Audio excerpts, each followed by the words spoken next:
भारत की विकास यात्रा में आईटी सेक्टर को देश का डेवलपमेंट इंजन माना जाता है। इसी को ध्यान में रखते हुए बजट 2026 में आईटी उद्योग के लिए कई बड़े और निर्णायक कदम उठाए गए हैं। अब सॉफ्टवेयर डेवलपमेंट सेवाएं, ITT dedicated services, knowledge processing outsourcing यानी केपीओ और सॉफ्टवेयर से जुड़े रिसर्च एंड डेवलपमेंट को एक ही श्रेणी में रखा जाएगा। इन सभी सेवाओं पर अब एक समान 15.5% सेफ हार्बर मार्जिन लागू होगा।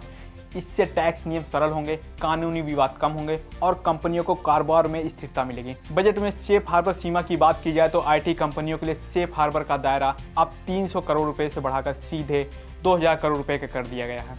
यानी अब बड़ी आईटी कंपनियां भी इस सुविधा का लाभ ले सकेंगी, जिससे आईटी सेवाओं के लिए सेफ हार्बर का अनुमोदन अब ऑटोमेटिक और नियम आधारित प्रक्रिया से होगा। एक बार कोई कंपनी आवेदन करती है तो वह अपनी इच्छा से इसी सेफ हार्बर व्यवस्था को लगातार 5 वर्षों तक जारी रख सकेगी। इससे कंपनियों को बार बार जांच और कागजी कार्रवाई से राहत मिलेगी। अब एपीए प्रक्रिया भी होगी तेज।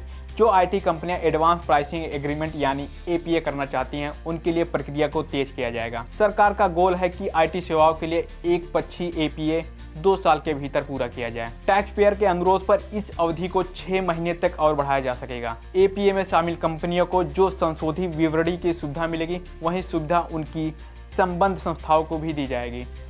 इससे कॉर्पोरेट टैक्स व्यवस्था अधिक पारदर्शी बनेगी और अंतर्राष्ट्रीय कारोबार करना आसान होगा। वित्त मंत्री ने कहा, ऐसी विदेशी कंपनियों के लिए वर्ष 2047 तक कर रियायत प्रदान करने का प्रस्ताव है, जो भारत से डेटा केंद्र सेवाओं का उपयोग करके वैश्विक स्तर पर क्लाउड सेवाएं प्रदान करती हैं।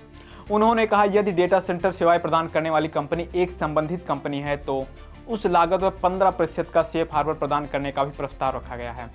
इसके अतिरिक्त इलेक्ट्रॉनिक विनिर्माण के लिए इनवॉइस वैल्यू के 2% के प्रॉफिट मार्जिन पर किसी ब्रांडेड वेयर हाउस में कंपोनेंट वेयर हाउस के लिए अनिवासियों को सेफ हार्बर प्रदान करने का प्रस्ताव है। लगभग 0.7% का परिणामी कर प्रतिस्पर्धी प्रतिशत कर के मुकाबले काफी कम होगा। ऐसे ही खबरों के लिए बने रहिए न्यूज इंडिया पर।